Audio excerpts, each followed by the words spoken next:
Miguel Sousa Tavares, veja ao tempo de antena que o Bloco de Esquerda, que hoje pode não eleger ninguém, teve nas televisões nos últimos 4 anos. E agora veja o resultado eleitoral do Bloco de Esquerda. Quer dizer, e agora veja para que é que lhe serviu.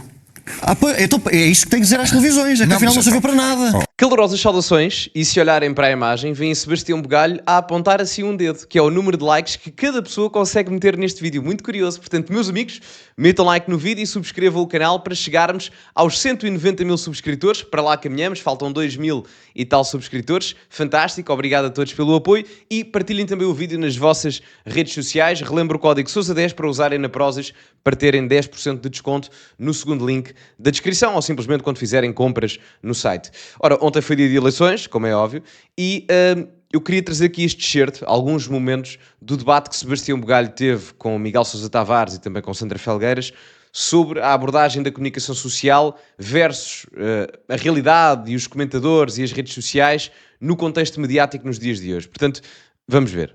O que te ia perguntar também, e a pergunta serve para ambos ou para todos na realidade, é, olhando para estes resultados, casos Miguel Arruda, malas furtadas, prostituição infantil, pedofilia, nada disto contou. E sabes porque é que não contou? Porque quem é que deu essas notícias? Foi a comunicação social. E o que é que os eleitores do Chega, em que é que os eleitores já não acreditam? Na comunicação social. Por isso é que eu alertava há pouco, de forma pedagógica e respeitosa, eu adoro a profissão que desempenhei durante 9 anos, para o divórcio óbvio entre o espaço público e a realidade das pessoas. Porque é que os casos do Chega não tiveram impacto eleitoral no Chega? Foram amplamente debatidos. E ele até cresceu. Porque os eleitores do Chega, e pelos vistos que estão a crescer, já não acreditam nas notícias que a comunicação social dá. Este segmento inicial, deixa-me só interromper aqui, como é que eu vos hei de dizer? Eu não creio que os eleitores do Chega não acreditem. Se perguntarem às pessoas se acreditam que o Miguel Arruda roubou as malas, toda a gente vai acreditar. O que eu acho, e não são só os eleitores do Chega, é cada vez mais pessoas, numa tendência geral, é que não acreditam na forma como é expressa a comunicação ou a informação. Porque a comunicação social deveria ter o dever, e tem o dever, de nos mostrar as coisas. Não tem o dever de nos dizer como nós devemos pensar sobre as coisas. Portanto, tem que ser algo que expõe, não tem que ser algo que doutrina. E eu acho que o problema não é tanto o dar a notícia, é meio que tornar um viés político-comunicacional sobre como pensar sobre essa notícia. E as pessoas cansaram-se disso, de uma forma genérica. Obviamente que não são todos os jornalistas ou comentadores ou televisões, não, obviamente que não, até porque há bom trabalho a nível de comunicação social tradicional, isso é verdade, mas há muito que na realidade não é, e eu acho que as pessoas também se cansaram disso em determinado aspecto. E quanto mais divorciada da realidade a comunicação social estiver a partir dos seus comentadores alegadamente independentes, aquilo foram detenções, claro. Mas exatamente é que eles já não acreditam. Sebastião, mas então o que é que está a defender? Que a comunicação social não devia ter dado essas notícias? Não, estou a dizer é que o grave é que quem as viu, quem leu e quem viu as reportagens, que obviamente eram um trabalho de investigação verdadeiro e ainda bem que foram publicadas, não acreditou nelas, não lhes deu valor. Daí o meu alerta, tem um alerta cívico. Isso não é culpa da comunicação social? A comunicação social não tem culpa das pessoas já não acreditarem nela. Não, isso é culpa das redes sociais, que são manipuladas. Mas quem é que importou as redes sociais para dentro dos estúdios de televisão, Miguel Sousa Tavares? Não faço ideia. Eu não fui com certeza, não frequento, abomino redes sociais. E eu até aqui relativamente às redes sociais, eu não gosto de ser um tipo fundamentalista. Não gosto de dizer que toda a comunicação social é má. Há comunicação social que é má e jornalistas e comentadores que são maus, claro, parece-me óbvio, mas há comentadores e comunicação social e jornalistas que são muito bons e fazem um trabalho exemplar. Da mesma forma acontece nas redes sociais. Ou seja, há coisas boas nas redes sociais como há coisas péssimas nas redes sociais. E o Miguel Sousa Tavares fazer uma análise de tal forma simplória a dizer que isso é culpa tudo das redes sociais, parece-me só, primeiro não é verdade, porque a comunicação social tem culpa no cartório. Já aconteceu, vou dar aqui um exemplo. A SIC tem o polígrafo, não é? Eu já vi a SIC a desmentir, ou no caso o polígrafo a desmentir ou a fazer fact-check a notícias da própria SIC. Não é? E ainda bem, não é? Isso por acaso é bom, portanto mostram coerência, mas só para mostrar que a questão das fake news ou dos erros, que às vezes são erros, não é uma fake news propositada, pode acontecer em qualquer meio.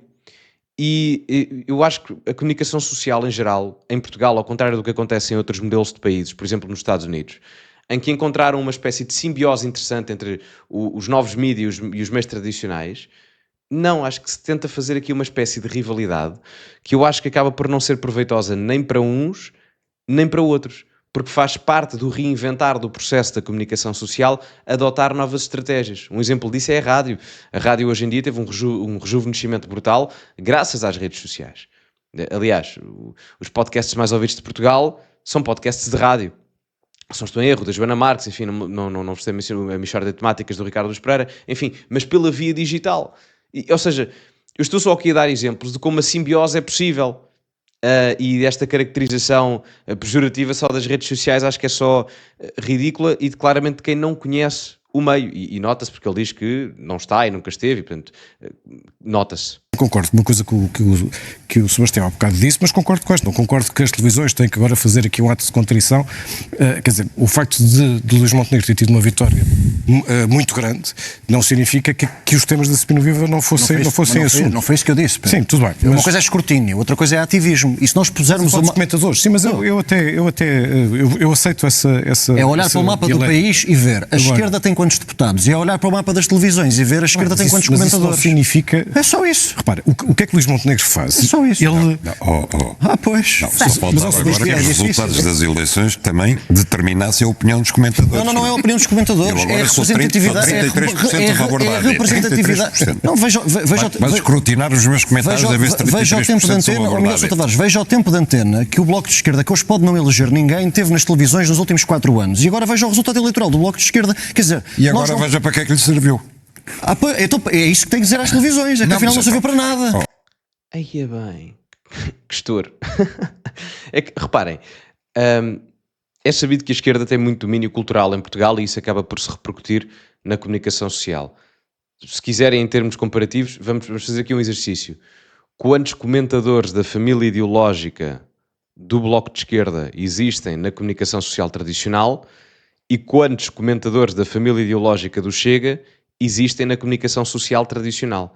Nesta última legislatura, se fizermos aqui um termo comparativo e equitativo, o Chega tinha 50 deputados, agora tem 58, provavelmente até 60 com os ciclos da imigração, mas ainda não se sabe, portanto, mas na última legislatura tinha 50 e o Bloco tinha 5.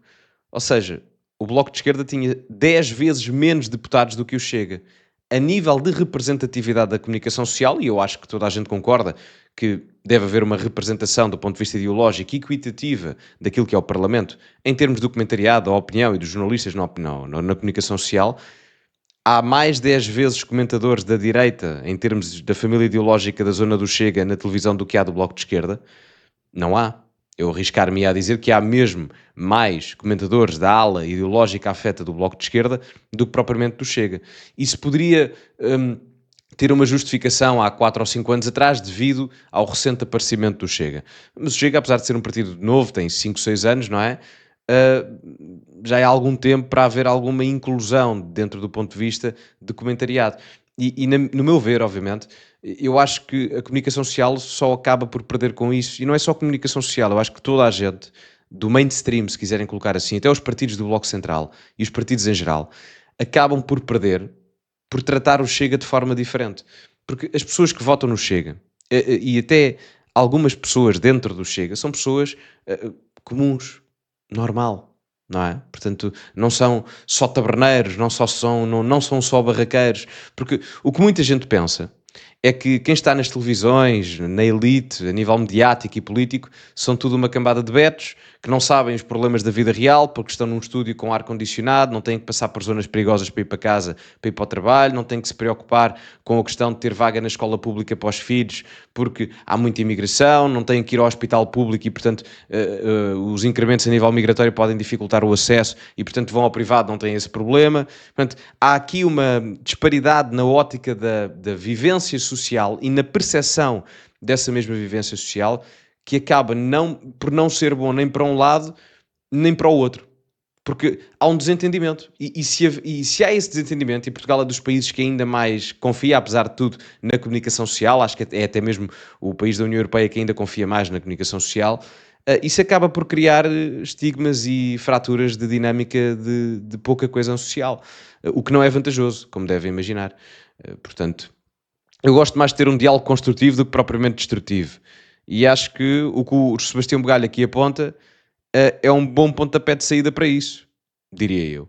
Sebastião, Afinal, estava a falar para o vazio. Você está a Mas o dizer problema não é que as televisões deturpam a verdade Não é eleitoral. tipo, há um divórcio, entre a representatividade eleitoral, ou seja, a vontade do povo, e aquilo que está nas televisões. E esse divórcio é evidente. E esse divórcio só prejudica a comunicação social. Se não querem reconhecê-lo, vai tudo continuar a ser Isso é um caminho muito perigoso, Sebastião. Vai tudo continuar Vai acabar como o Trump a escolher os jornalistas que podem andar no avião e estar Não, mas os jornalistas, para mim, fazem as perguntas que Estamos aqui quiserem. 3 jornalistas a discordar de ti, Sebastião. Quantos comentadores é que havia a propagar e a difundir a narrativa do PS ou muito parecida, e quantos é que havia a defender o Luís Montenegro? Eu tenho aqui os números, posso dizê-los. Para os jornalistas Alguns não como serve você para que foram defender embora. É ninguém. humilhante para as televisões. Esse daí, embora era mais um. Sabe o que é mais curioso? É que o Sebastião Bugalho menciona esta questão do divórcio entre os comentadores e a realidade, não é? Portanto, entre as televisões, o mainstream e a realidade, e todos eles, o Sérgio Sousa Pinto não se pronuncia aqui, mas quer as três pessoas que estão a debater com ele, a Sandra Felgueiras, o Miguel Sousa Tavares e esqueci-me do nome do jornalista, mas por acaso até gosto bastante dele, por acaso esqueci-me.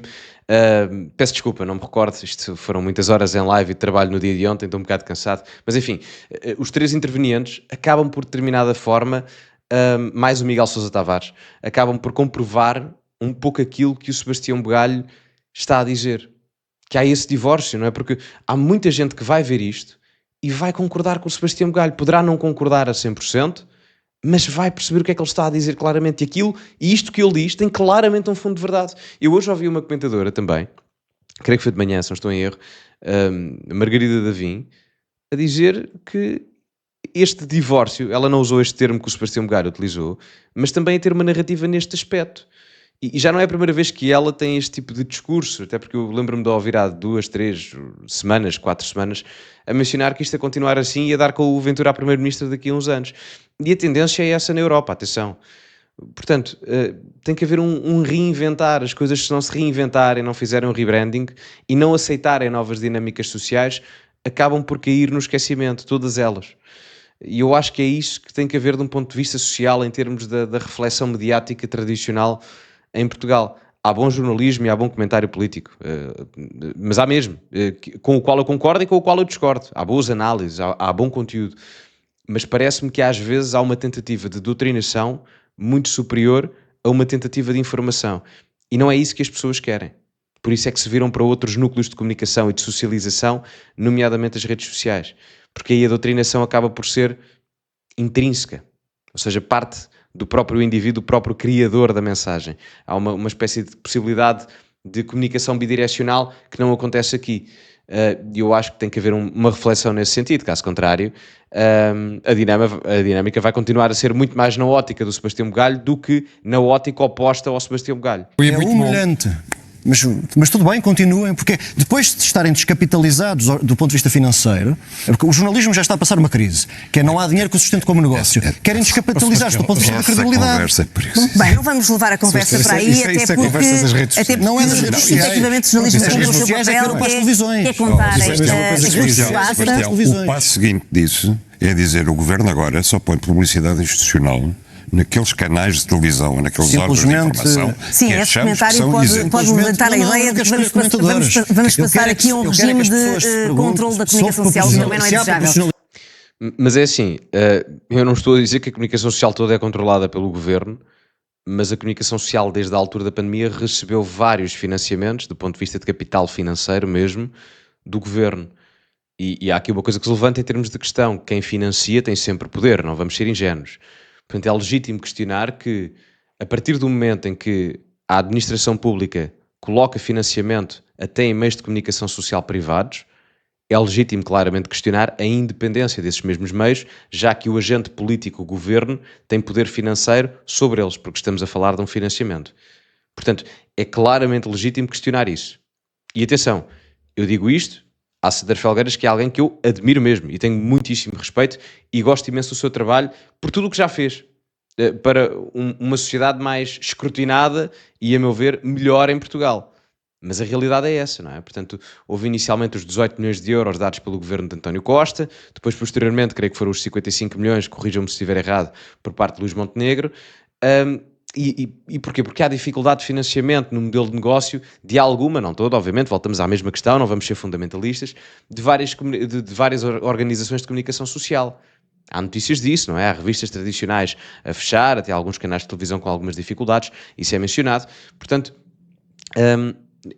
é algo que está a acontecer e tapar o sol com a peneira não me parece... acho que não é justo entrarmos em acusações ridículas, obviamente. Mas tapar o sol com a peneira também não me parece a melhor solução, se querem que vos diga. Verdade? Sebastião, você é muito novo. Não sou muito novo, sabe? Trabalhei 9 anos e fui eleito para o Parlamento Europeu com 28, então eu não sou muito novo. Muito novo na política. Pá. Não se preocupe. Mas não se preocupa, a preocupação deve ser sua, não é minha. A idade passa com o tempo. E se o país fosse mudar com as pessoas que estão cá há muito tempo, já tinha mudado antes, não é? Desculpem, estava a parte do vídeo que eu tirei. Desculpem, esta parte final. Não, mas excelente. Tive que meter este comentário final.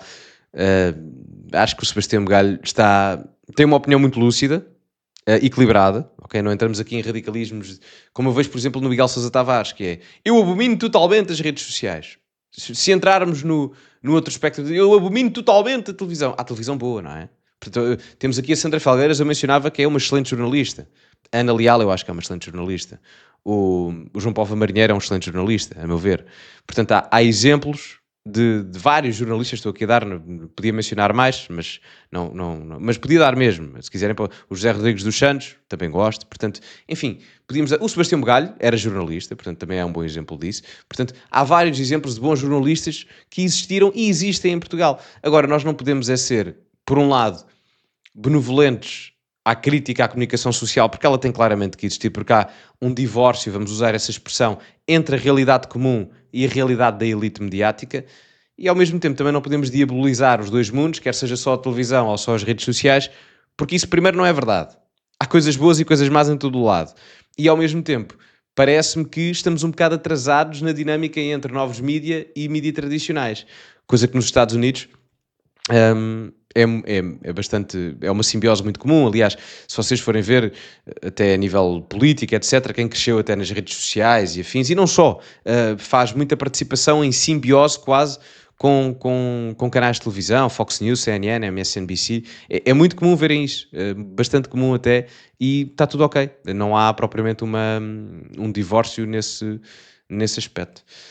Se bem que a dinâmica também é diferente, as televisões funcionam de forma diferente lá, com um viés ideológico, mas, enfim, acho que tem que mudar independentemente disso. Meus amigos, vamos ficar por aqui. Digam a vossa opinião nos comentários, metam like no vídeo, subscrevam o canal, partilhem também nas vossas redes sociais, código Sousa10 na Prozis para 10% de desconto no segundo link da descrição. Ficamos por aqui e, como é habitual, acima de tudo, cultivem-se e até à próxima.